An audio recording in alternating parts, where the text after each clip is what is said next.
Good evening, student.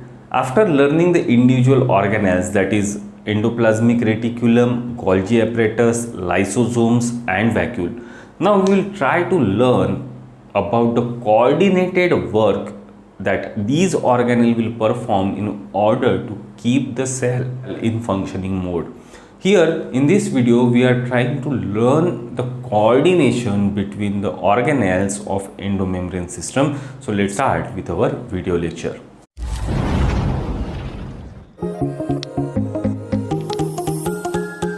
As we have already discussed, in endomembrane system,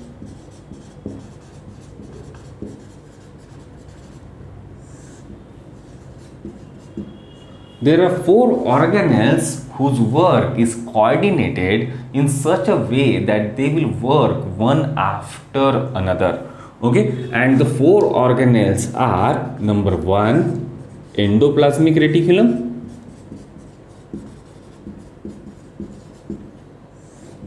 number two, Golgi apparatus; number three, lysosomes; and number four, vacuoles. The first three will work in a coordinated fashion one after the another, and the fourth one is actually the product of the first three organelles. Clear? So these three organelles together form a GERL system, which includes Golgi apparatus, endoplasmic reticulum and lysosome, and their product is actually a vacuoles. Okay, so we have already taken the individual organelle. Now in this video we will try to coordinate the function. So let's say, for example, this is a cell,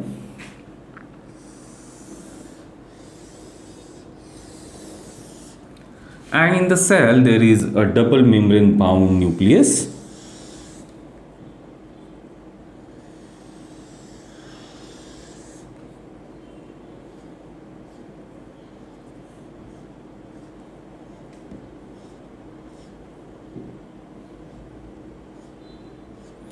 Connected to the outer nuclear membrane, there is a network of tubule, which one side attached to the outer nuclear membrane and on another side it is attached with the plasma membrane.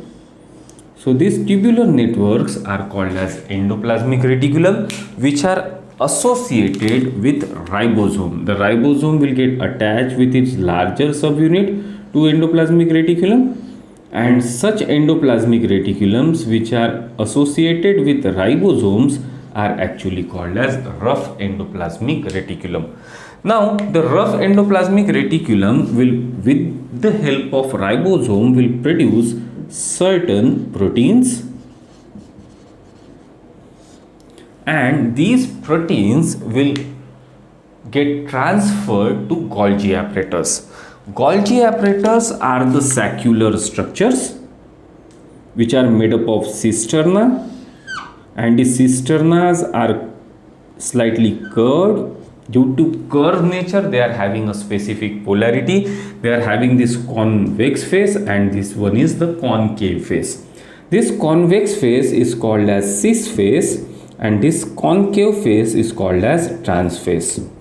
So whatever protein which is produced in the endoplasmic reticulum will now actually pass on from endoplasmic reticulum to Golgi apparatus from the cis phase. Okay, and these cisterna will modify the content of the protein, and they will process the proteins. These cisternas are interconnected,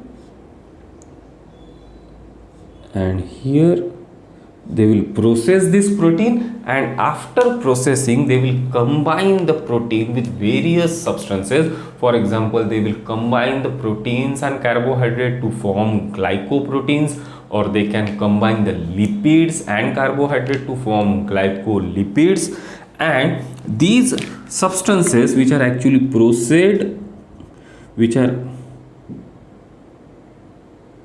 and these substances which are actually processed by the Golgi apparatus will form a vesicle by budding from the trans phase. So these are the vesicles which got produced from the budding of the trans phase, and these vesicles are called as lysosomes. Are you clear? So the three organelle will work one after another. Firstly, the endoplasmic reticulum will produce protein. If there is a smooth endoplasmic reticulum, then it will produce a lipid. Let's say for example, this is a smooth endoplasmic reticulum and it will produce lipid. These lipids and proteins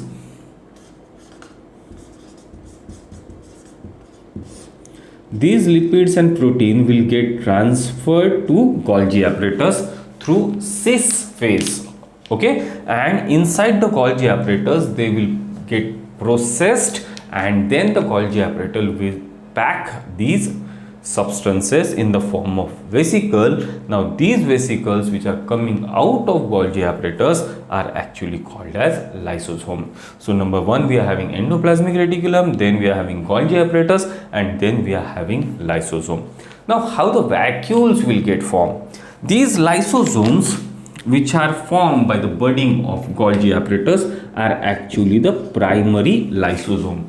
And suppose the cell is engulfing certain substance. Let's say for example this cell is engulfing a food, then by the process of endocytosis it will form a vesicle, and this vesicle will get detached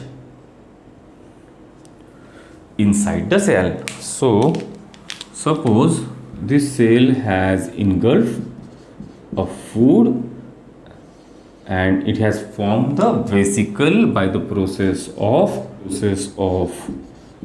endocytosis, and this vesicle which is containing the food is now detached from the plasma membrane.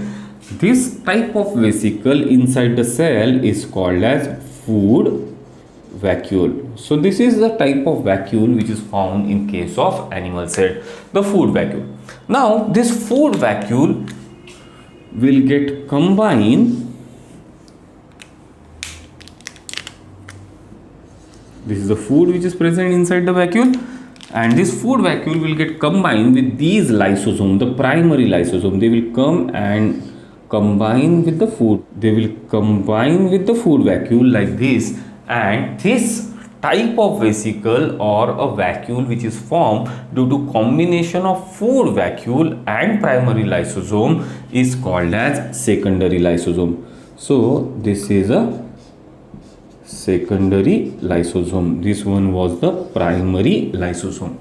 Now these lysosome will drain their content onto the food to digest this food, and due to the enzymatic activity of the lysosomal enzymes, this food material will get digested.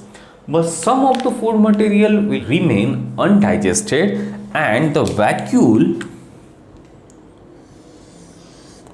which now contains a undigested food material is actually called as tertiary lysosome. So this is a tertiary lysosome, or it is also called as residual body. This secondary lysosome, as it is a combination of primary lysosome and food vacuole, it is also called as heterophagosome. Clear? Now this tertiary lysosome is actually a contractile vacuole which helps the cell in the excretion process. This tertiary lysosome will go and fuse with the plasma membrane like this, and it will empty its content outside, and this process is called as exocytosis. Okay, so in case of animal cell, a contractile vacuole will help the cell basically in osmoregulation as well as in the process of excretion, and excretion is performed by the process of exocytosis, and that's why in animal cell the vacuoles are small and temporary. So are you clear now for all these things? These organelles will perform their work one after the another, and all these organelles are having a single membrane surrounding themselves, so they are a part of a endomembrane system. Basically, the first three will work one after the another, and the last one is the product of their final process. Clear? So, this is everything about the endomembrane system and the GERL system. Now, from the next video, we will try to learn about the double membrane bound cell organelles, and we'll start with mitochondria. Thank you.